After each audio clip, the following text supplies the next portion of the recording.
सौंदर्य और बल दो ऐसे पहलू हैं जिनसे मुंह मोड़ना मुश्किल है। यहाँ बुद्धि काम नहीं करती। स्वाभाविक ही कोई भी बलशाली सबका ध्यान खींच लेता है। अब तो पहलवानी की संस्कृति नहीं रही, क्योंकि कानून व्यवस्था की स्थिति मजबूत है।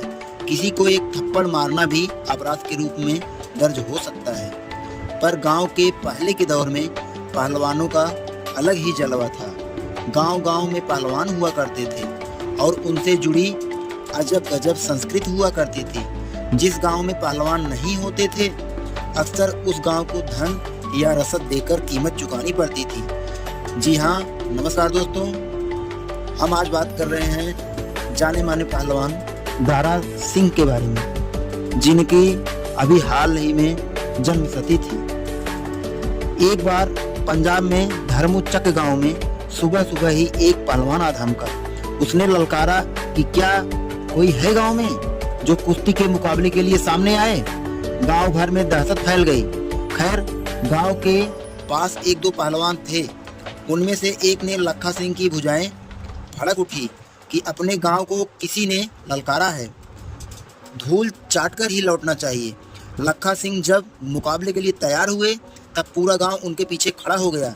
मिन्नतें करने लगा कि गांव की लाज बचा लो।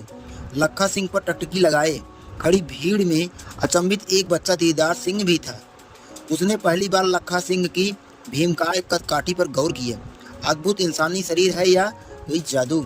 अंग अंग से फड़कते और तेज से चमकते लखा सिंह पहलवान किसी देवदूत से कम नहीं लग रहे थे। अब यही गांव के धन मान को बचाएंगे। ललकारने वाला पहलवान भी कम नहीं था। लंगोट बांधे पूरी तैयारी से आया था। खैर, पहलवानों की टक्कर हुई, कभी कोई भारी तो कभी कोई हावी। शाम हो गई तो मुकाबला बराबरी पर रोक दिया गया। ललकारने वाला पहलवान चुपचाप लौट गया। लखा सिंह के जय जयकारे लगने लगे। एक 8 साल का बच्चा दीदार तो किसी दूसरी दुनिया में पहुंच गया था, जहां सिर्फ पहलवान रहते थे। वह उस दिन घर लौटकर बालक ने पूरे दमखम के साथ घर में घोषणा की, मेरे लिए भी लंगोट सिलवा दो। माँ ने पूछा, लंगोट का तुझे क्या करना है?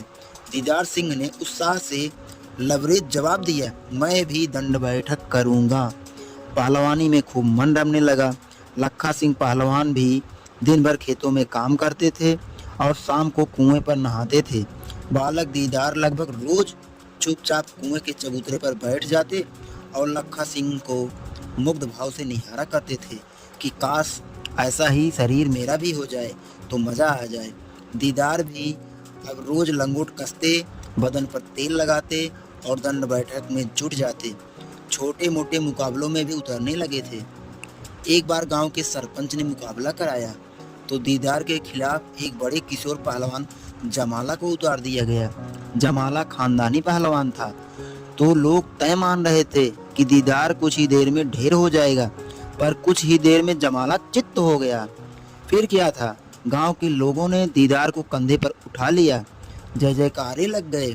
सरपंच ने 8 आने यानी कि पूरे 50 पैसे दीदार सिंह को दिए।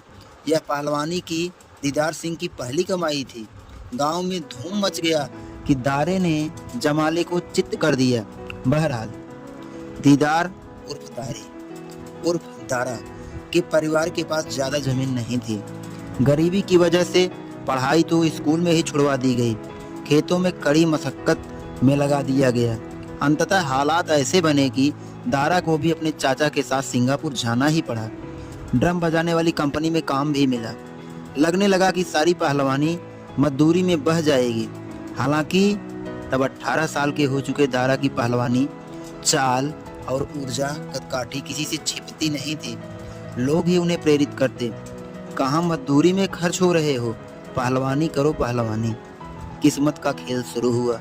सिंगापुर में गुरु हरनाम सिंह से उनकी मुलाकात हुई और दारा सिंह, जो 1928 में जन्मे और 2012 में अंतिम सांस ली, पेशेवर कुश्ती में उतर गए। मजदूर के रूप में सिंगापुर गए थे और ख्यात प्राप्त पहलवान के रूप में अपने देश भारत लौटे। दारा ने अनेक दिग्गज पहलवानों को धूल चटाया, रुस्तमे हिंद कहलाए। फिल्मों में भी खूब काम किया। जीवन में किसी तरह का अभाव नहीं रहा। वह राज्यसभा के लिए मनोनीत होने वाले पहले खिलाड़ी बने।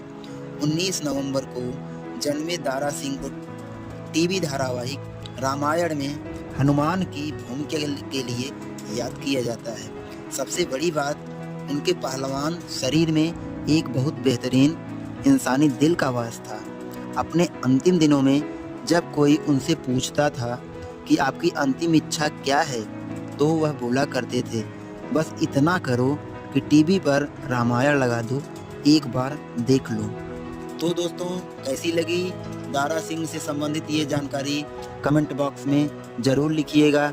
ऐसे ही ज्ञानवर्धक वीडियो देखने के लिए हमारे चैनल को सब्सक्राइब कीजिए, लाइक कीजिए, शेयर कीजिए। मिलते हैं फिर किसी अगले वीडियो में। तब तक के लिए आपका बहुत बहुत धन्यवाद।